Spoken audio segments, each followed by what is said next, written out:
bienvenue dans cet enregistrement d'un podcast en direct, du podcast Tracker. Alors c'est un enregistrement un peu spécial. Spécial d'abord parce que on est en public, c'est plus ou moins la première fois qu'on fait ça. Alors n'hésitez pas à manger très bruyamment vos pop-corn si vous en avez, comme ça peut être entendu dans le podcast, ou en tout cas à vous manifester. Spécial aussi parce qu'on va accueillir 4 invités, 4 personnalités, 4 voix qu'on a déjà entendues dans nos podcasts, à commencer par une investisseuse, un investisseur particulier. C'est un petit peu le concept de nos podcasts, c'est de suivre ces nouveaux investisseurs. Alors ici présente Morgane. Bonjour Morgane. Bonjour Salim, bonjour à tous. Alors Morgane était apparue dans une des premières saisons de Tracker. Est-ce que tu te souviens du titre avec lequel tu étais apparue ? Il faut savoir que chaque personnalité, on essaye de titrer l'émission en celui ou celle qui a fait quoi. Et toi, tu étais celle qui ? Alors j'avais vendu pas mal de passifs pour acheter mes premières cryptos, dont notamment un micro-ondes, puisque je venais de déménager et j'en avais plus l'utilité. Et donc, celle qui a vendu son micro-ondes pour acheter ses premières cryptos. Ok, je vous propose d'écouter un petit extrait. Le problème, c'est que quand on rentre dans les cryptos, on est intéressé par le rendement, ou quelqu'un nous a dit écoute, il faut absolument que tu achètes cette crypto, etc., sans nous expliquer pourquoi, sans nous expliquer quelle solution est apportée. Et je pense qu'en fait, quand on démarre, on a plus le côté effectivement gain facile, je mets mon argent et je le ressors. Je peux comprendre, j'ai commencé aussi comme ça. Alors, à côté de toi, il y a Adriane. Adriane, bonjour. Salut Salim. Toi aussi, tu étais apparu dans les premiers épisodes de nos émissions. Tu te souviens du titre du podcast ? Je pense que c'était celui qui arrêtera de travailler à 40 ans. C'est ça. On écoute un petit extrait aussi. L'objectif, en fait, c'est de prendre ma retraite, ma pension, enfin, en tout cas, de ne plus être dépendant financièrement d'une institution ou de quelqu'un et de pouvoir vivre de mes investissements. Et ça, mon objectif, je l'ai mis à 40 ans. Ouais. Et tu as quel âge maintenant ? J'en ai 31. Et tu as quel âge maintenant ? 34. Donc on a enregistré ça il y a 3 ans si je compte bien. On verra dans cette première partie où on discutera avec Adriane et Morgane qu'est-ce qui s'est passé depuis lors. Dans la deuxième partie du podcast, on accueillera 2 experts, 2 professionnels de la finance. Il faut savoir qu'on aime bien aussi aller les interviewer, les titiller, parfois même voir ce qu'ils ont en portefeuille. Et la troisième partie, ce sera une interaction avec vous ici présents. On va profiter de votre présence pour vous lancer des questions au propre comme au figuré. Je suis donc Salim Nesba, je suis très heureux d'être ici. Je vous souhaite la bienvenue dans Tracker, le podcast bourse du journal L'Écho. On vous donnera donc la parole comme on le fait tous les jeudis avec notre communauté sur les réseaux sociaux qui s'appelle les Trackers de l'Écho. On va d'ailleurs même échanger tout de suite grâce à Slido si ça fonctionne. Donc cet outil de sondage, vous allez scanner un QR code et répondre à des questions qu'on a préparées pour mieux vous connaître. Alors rassurez-vous, on va que vous poser des questions sur vos investissements et la question ici, c'est une question sur votre pratique de l'investissement en bourse. Depuis combien de temps investissez-vous en bourse ?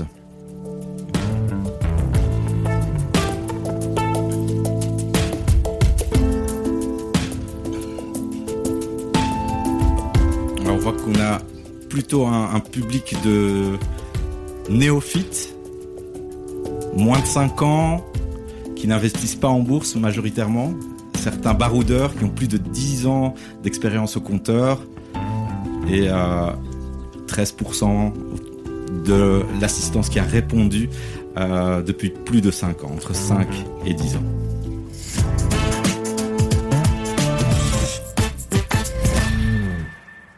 Voilà, on va essayer avec Morgane et Adriane de dégager 2 clés importantes quand on investit en bourse. La première, c'est le rapport entre le rendement et la prise de risque. Il y a un dicton boursier, il y a une règle même boursière qui dit que plus on veut de rendement, plus on veut que son capital de départ grossisse très très vite, très très fort, plus on sera amené à prendre du risque. Je vais commencer avec toi, Adriane. Dans quelle mesure tu sens que tes économies que tu places sur les marchés, c'est une prise de risque? Très très bonne question. Mais je pense que ce que tu viens de dire avec ce dicton est très représentatif et je pense que c'est un peu pour plein d'aspects dans la vie. Tu peux pas avoir un rendement très élevé sans prendre de risque, c'est impossible. Donc une fois qu'on est conscient de ça, je dirais la chose la plus simple, c'est pas être noyé d'informations. C'est un peu comme une plante, si tu l'arroses de trop, à un moment donné, elle meurt. Et donc éviter trop d'informations. Et surtout, ce que je recommanderais, c'est de prendre de la hauteur. Et ce que je fais personnellement, moi, c'est si j'investis, c'est dans des titres d'entreprise. Donc j'essaie d'enlever un petit peu cette connotation action. J'achète, je vends, je fais des plus-values. Non, moi, j'achète des valeurs dans lesquelles je crois, qui ont leur avenir en main et qui ont un programme d'investissement et qui vont vraiment délivrer quelque chose, que ce soit la société ou d'un point de vue bénéfice. Et puis alors, je mets ça dans un tiroir, je ferme le tiroir et je laisse ça travailler sur du long terme. Et là-dessus, je pense que c'est quelque chose sur lequel, avec Morgane, on est assez raccord. Oui, donc c'est une manière de se détacher, de pas aller vérifier toutes les 3 secondes est-ce que j'ai gagné 3 centimes, 4 euros, et de nourrir progressivement son portefeuille. Morgane, toi tu es investisseuse en crypto-monnaie essentiellement, crypto-monnaie actif très volatile, actif sur lequel il y a beaucoup à dire au niveau de la prise de risque. Est-ce que toi, quand tu investis en crypto-monnaie, tu as l'impression de faire quelque chose de dangereux, de risqué? Pas du tout, pas du tout. J'ai pas l'impression de faire quelque chose de dangereux. Je pense que c'est juste une nouvelle classe d'actifs qui est très mal connue, qui est très mal vue aussi par beaucoup de monde. Mais j'ai pas du tout l'impression de faire quelque chose de dangereux. Au contraire, je pense que quand on a les bonnes informations, on se rend compte qu'un profil bon père de famille, qui justement a peut-être de l'immobilier ou de la bourse, peut très bien se diversifier dans notre classe d'actifs. Et on voit de plus en plus de personnes très finance traditionnelles. Nous, on appelle ça la TradeFi chez nous, qui maintenant embarquent dans la finance un petit peu plus décentralisée, en tout cas la finance de chez nous. Donc non, j'ai pas du tout l'impression, et au contraire, je gère mon risque par ma connaissance. Et c'est là où en fait il y a un basculement qui se fait, c'est quand on a les bonnes infos et qu'on comprend dans quoi on s'embarque, qu'on se rend compte qu'en fait on peut très bien faire ça de manière très serein et avec un profil qui peut-être n'est même pas si tolérant que ça au risque, j'ai envie de dire. Voilà. Alors, ce qu'on aime bien faire dans Tracker, c'est vraiment un échange d'expériences. Donc, moi, j'aime bien préparer des questions parfois un peu naïves pour que les invités puissent dire un peu comment eux ils font. C'est quoi les recettes, les secrets de leur popote. Toi, par exemple, Adriane, comment est-ce que tu te fixes tes objectifs de rendement? Quels sont-ils? Est-ce que tu veux être millionnaire dans 3 heures ou c'est autrement que tu vois les choses? Non, clairement, bon, je crois que t'as un peu tiré le trait, mais je vois pourquoi. Oui, j'ai une tendance à caricaturer. Non, clairement, je dirais c'est très simple. Travaillant dans le domaine, j'ai étudié les statistiques en disant, ok, les actions, ça rapporte autant sur du long terme. En moyenne, par an, je sais pas, peut-être les actions, on peut aller chercher peut-être du 8, 9, 10%, si on va sur des marchés américains et autres. Et puis alors après, il y a les obligations, puis il y a les sociétés immobilières, puis il y a l'immobilier, puis il y a plein d'autres classes d'actifs. Je fais tout ça ensemble. J'ai envie d'investir sur plusieurs classes d'actifs parce que je pense que chacune a un profil de risque et un profil de rendement qui est différent. Et mon portefeuille à moi, du coup, est un melting pot de tout ça et je me vise 5% par an. Bon, les choses font que pour le moment, les marchés boursiers sont quand même assez performants, même s'il y a beaucoup de volatilité. On revient de nouveau avec ce qu'Alexandre disait tout à l'heure, avec toute cette information qui est disponible à tout instant. Je pense que les mouvements vont très très vite, soit vers le haut, soit vers le bas, parce qu'il y a beaucoup de panique très très vite. Il y a beaucoup de gens qui ne sont plus professionnels, qui sont retail, particuliers, et qui sont peut-être un petit peu trop émotionnels parfois, et donc c'est ça qui fait que ça bouge beaucoup.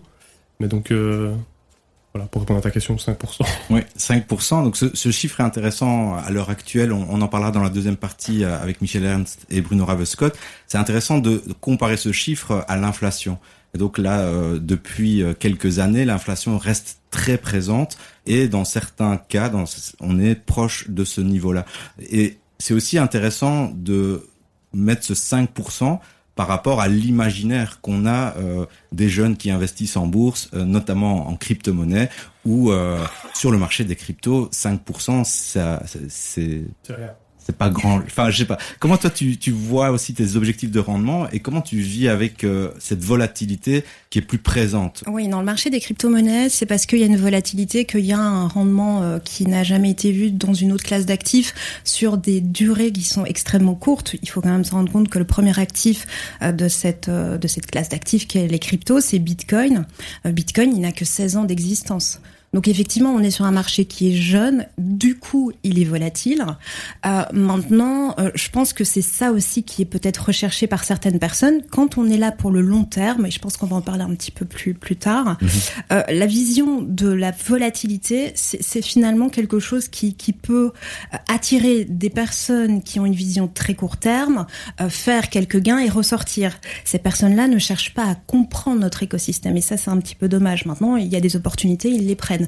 Maintenant, quelqu'un qui, comme moi, alors je parle en mon nom, investit parce que je crois en cette technologie, j'aime cette classe d'actifs et je la comprends et j'ai une vision long terme, la volatilité me permet peut-être effectivement de prendre des profits à un moment en stablecoin, donc il ne faut pas forcément passer en euros parce que sinon il y a une taxation. Rassurez-vous, je vais traduire juste après. Hein. Et en fait, après, de re-rentrer peut-être sur Bitcoin sur le long terme. Donc, en fait, tout dépend vraiment du profil d'investisseur qu'on a en face de nous. On ne fonctionne pas tous de la même manière. Maintenant, comprendre que chez nous, la volatilité, c'est inhérent, ça, c'est sûr. Les 5%, on peut les faire dans la journée.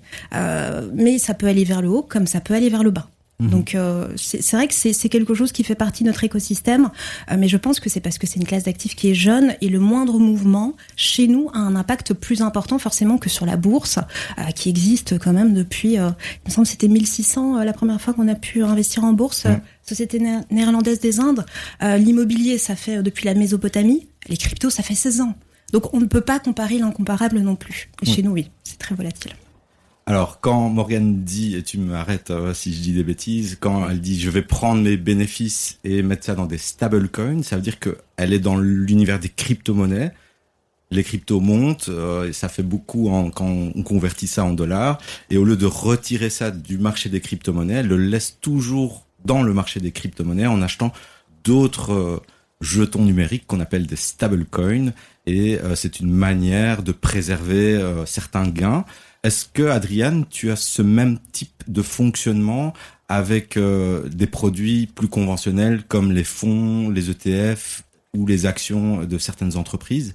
Est-ce qu'à des moments de grands gains, tu te dis oui, mais là c'est peut-être un peu trop monté, je vais transformer ça en une obligation, j'ai assez d'argent pour acheter une obligation?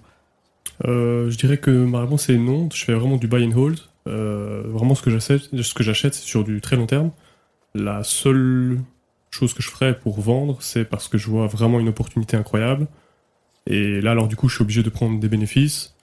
Alors, en tout cas, je vais prendre des bénéfices sur les positions qui potentiellement ont pris énormément de bénéfices. Comme ça, je peux garder encore ma position. Et avec ça, je peux racheter une nouvelle position.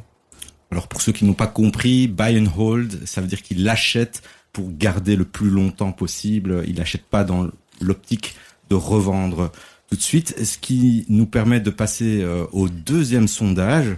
Je vais mettre un peu de musique, comme ça, ça couvrira le temps que vous vous connectez à la plateforme Slido.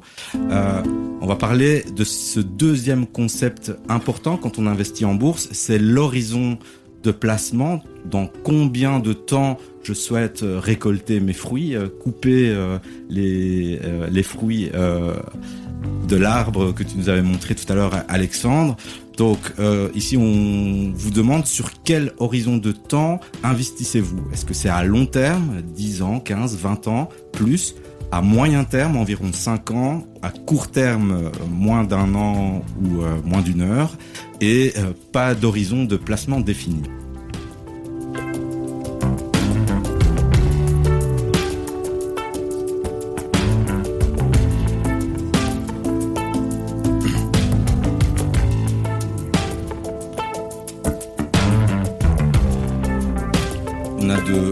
D'assez bons élèves, on va dire, dans le public. Pourquoi assez bons élèves? Parce que il y a certains dictons qui viennent en fait de statistiques, de données. Tu parlais de 1600. Déjà rien que si on prend le siècle précédent et les 25 premières années des années 2000, on peut aussi juger de ces horizons de placement. Et une décennie, parfois, ça passe pas. Mais en général, dès qu'on est sur 15 ans, 20 ans, c'est mathématique, c'est presque mécanique, les marchés ne font qu'augmenter.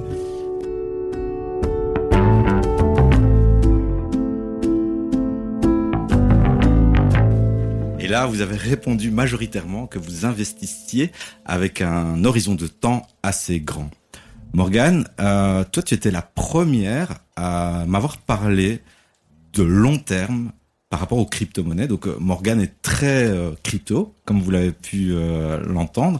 Et donc, t'étais une des premières à me parler de long terme et même de DCA. Est-ce que tu peux, d'une part, expliquer aux gens ici qu'est-ce que le DCA et aussi nous expliquer pourquoi ta portée est à long terme? Oui. Alors, long terme, bon, tout est relatif. Qu'est-ce que ça veut dire long terme pour moi? Qu'est-ce que ça veut dire long terme pour quelqu'un d'autre? Mais par contre, quand j'ai démarré, moi, dans les cryptos, c'était en 2021 et j'avais cette vision, effectivement, de 2030. Je me suis dit, je pars pour 10 ans. Donc, je suis un peu alignée avec ce que le public a dit aujourd'hui. Et ça n'a pas changé. Pourquoi long terme? En fait, il faut comprendre que dans notre écosystème, quand on parle notamment, je pense qu'on parle à des nouveaux investisseurs et peut-être même pas d'investisseurs crypto. Donc, je vais rester sur Bitcoin, qui est finalement la première crypto qui existait et qui est la plus capitalisée en ce moment du secteur. Quand on parle de Bitcoin, qu'est-ce qui fait le prix de Bitcoin? C'est son offre et c'est sa demande. Et en fait, la demande de Bitcoin est en pleine explosion.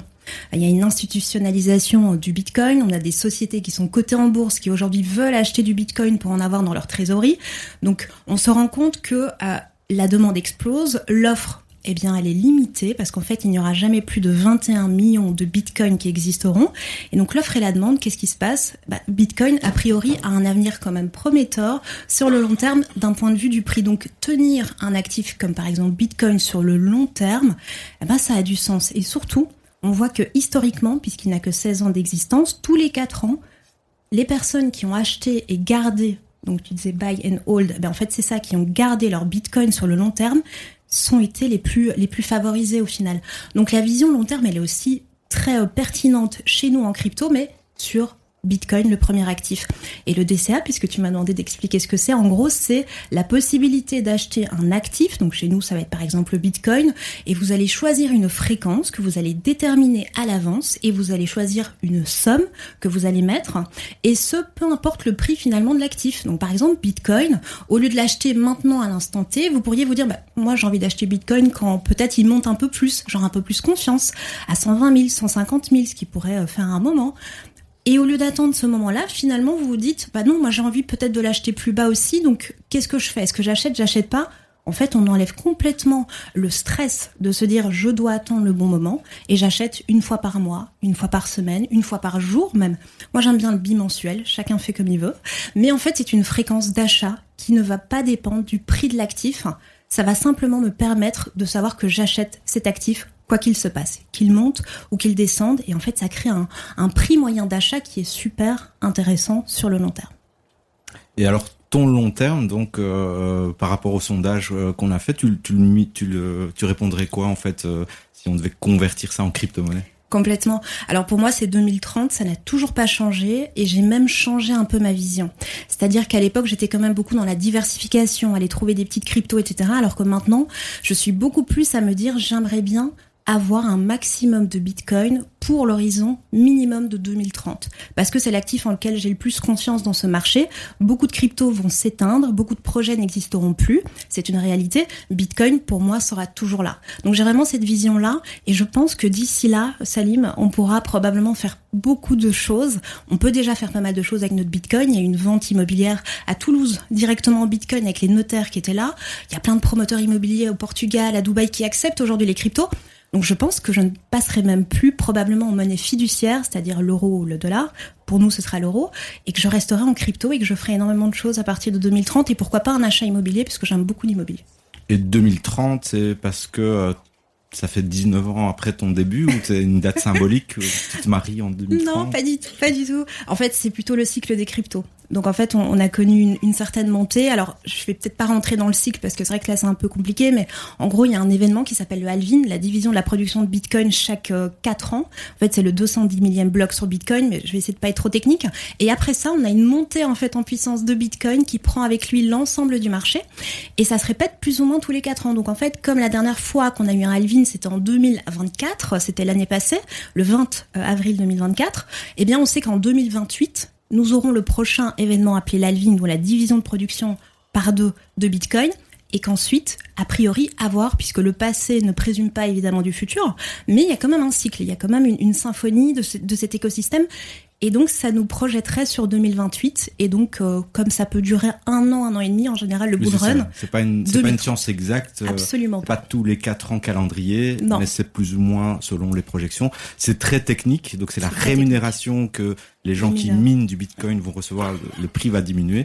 À l'écho, mon journal préféré, on a écrit pas mal sur la question. Je vous invite à aller voir. Adriane, je vais aussi te poser des questions par rapport au DCA. Est-ce que c'est une pratique que toi tu fais? Donc, on a bien compris, le DCA, c'est choisir un moment dans le calendrier, que ce soit mensuel, trimestriel, en tout cas de garder une périodicité qui fait qu'on est détaché du moment où on achète, qu'il vente, qu'il pleuve sur les marchés. On achète. Est-ce que c'est quelque chose que tu fais et sur quel type de produit si c'est le cas? C'est clairement pour moi une super stratégie. Comme j'expliquais tout à l'heure, on enlève un peu ce côté émotionnel. Comme disait Morgane aussi, on va pas devoir réfléchir au qu'est-ce que c'est le bon moment, pas le bon moment. Alors un dicton dans le métier, c'est toujours on fait pas du market timing, mais c'est time in the market. Et l'objectif, c'est vraiment laisser de nouveau ces investissements sur du très long terme pour faire leur travail. Et donc le DCA, je le fais effectivement sur mes investissements boursiers. Après, sur l'immobilier, c'est un peu plus compliqué, mais l'objectif, c'est en fait, à moins d'avoir un héritage ou gagner au loto ou quelque chose comme ça, c'est un peu compliqué de mettre une grosse somme. Donc autant mettre tous les mois une somme déjà bien définie. Et comme ça, je pense que c'est une très très bonne stratégie. Et c'est sur quel type d'actifs que tu fais ce genre de stratégie? C'est sur l'ensemble de ton portefeuille boursier ou c'est sur des produits spécifiques? Je dirais le DCA, c'est principalement sur les actions, parce que c'est le truc qu'on peut acheter plus facilement avec des plus petites sommes. Des obligations, c'est déjà par tranche de 1000, voire 2000 pour les américaines. Et pour ce qui est société immobilière, je vais peut-être l'utiliser aussi un peu. Donc, et les ETF, c'est la même chose. Ok. Il me reste encore une petite question à vous poser. Un point commun en fait dans votre parcours, c'est cette volonté que vous avez tous les deux à vous auto-former et à partager même un peu vos connaissances. Déjà, pourquoi? Comment vous vous êtes auto-formé? Et est-ce que pour la salle ici, je sais qu'il y a même une école secondaire qui est venue avec sa professeure, ils ont acheté une action ensemble. C'est bien, c'est un des prochains épisodes qu'on va diffuser dans Tracker. À l'attention de la salle ici, des jeunes, des moins jeunes, est-ce que vous avez aussi des petits tips pour l'auto-formation? Je commence. Je dirais, donc il y avait plusieurs questions dans la question, je pense. Pourquoi? Donc, moi je trouve ça incroyable d'apprendre des choses nouvelles tous les jours. Si j'avais pu trouver toutes ces informations plus tôt, ça aurait été encore mieux. Et donc mon objectif, c'est, si j'apprends quelque chose, c'est en parler un maximum autour de moi. Enfin, c'est quelque chose que j'adore faire. Même faire une petite conférence ici comme ça, je trouve ça génial d'essayer de changer. J'ai un de mes meilleurs potes, ça fait des années que j'essaie de le convaincre d'investir.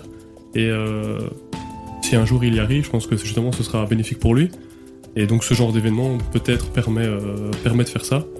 Et un tip que je pourrais donner, c'est en fait, faut se lancer quoi. Pour moi, la meilleure école, c'est l'expérience. On peut lire tous les tutos, enfin lire tous les livres, regarder des tutos, TikTok, tout ce qu'on veut. On sera jamais prêt. C'est comme être papa. Enfin, moi, je pensais qu'il y avait un livre qui allait vraiment me donner un diplôme et me dire « Ok, c'est bon, t'es prêt ».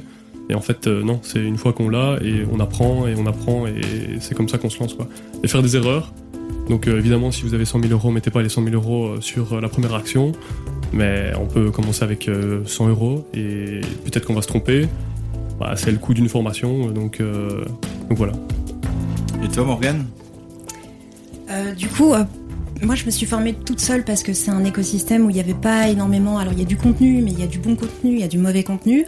Et pour moi, c'était la base. J'allais investir. Alors, j'ai commencé en vendant des petits objets, mais évidemment, je savais que j'allais avoir une somme plus importante qu'elle arrivait quelques mois plus tard. Et je savais que j'allais mettre un capital plus important. Et du coup, j'ai voulu me former pour comprendre. Et je pense qu'on investit dans ce que l'on comprend. En fait, c'est la base des bases. Alors, chez nous, c'est vrai que c'est un peu complexe parce que des gens, du coup, se mettent des freins. Ils se disent, mais je dois comprendre toute la blockchain. Je dois pouvoir lire un smart contract, un contrat intelligent. Je dois pouvoir limite comprendre le code. Alors, pas du tout. Déjà, il faut pas du tout être technique à ce point-là. Vous devez connaître les bases. Moi, c'est ce que je fais. J'explique aux gens comment fonctionne cet écosystème sans aller trop dans la technicité parce que c'est pas forcément ça qui est intéressant, surtout si c'est juste pour comprendre conceptuellement comment ça fonctionne et peut-être mettre un petit peu d'argent. Mais l'idée de transmettre mon savoir, en tout cas, c'est quelque chose qui m'anime. Moi, c'est quelque chose que j'adore faire et c'est avec plaisir. Et finalement, l'idée, c'est toujours de vulgariser, d'expliquer et de démystifier parce que je pense réellement qu'il y a beaucoup de gens qui ont envie de se lancer mais qui n'osent pas parce qu'ils pensent qu'il faut être riche pour commencer en crypto. Ce n'est pas vrai. On peut commencer avec 10 €, on peut commencer avec 20 €. Il ne faut pas tout comprendre, il faut comprendre la base et finalement, j'ai pas envie qu'il y ait des gens qui se réveillent dans 5 à 10 ans et qui se disent j'ai peut-être raté le train parce qu'en fait, la plupart des gens qui critiquent cet écosystème, et il y en a énormément dans le monde traditionnel, et peut-être des experts aussi ce soir ne seront pas pour les cryptos et je comprends, mais la réalité c'est que Trump était le premier à critiquer cet écosystème et aujourd'hui c'est le président des États-Unis le plus pro-Bitcoin au monde. BlackRock aussi n'avait pas des mots tendres envers Bitcoin et pourtant aujourd'hui ils ont proposé un ETF, donc un tracker boursier qui permet de s'exposer à cet écosystème. JP Morgan, qui est une des banques où le PDG critique énormément Bitcoin, eh bien il y a 5 jours ils ont dit qu'ils allaient proposer à leurs clients maintenant des cryptos. Donc je veux dire, le changement est quand même en cours, que vous en ayez conscience ou pas, il est là. Et le potentiel, en fait, il est à la portée de votre main, donc voilà. Ok. Merci Morgane, merci Adriane pour vos réponses. Ceci clôture la première partie. On va accueillir Bruno Ravescott et Michel Ernst pour la deuxième partie.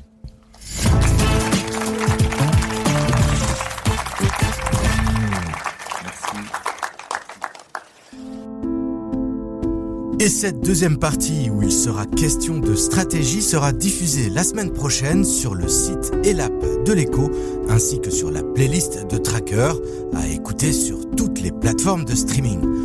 Je vous laisse découvrir un petit extrait avec le stratégiste Michel Ernst.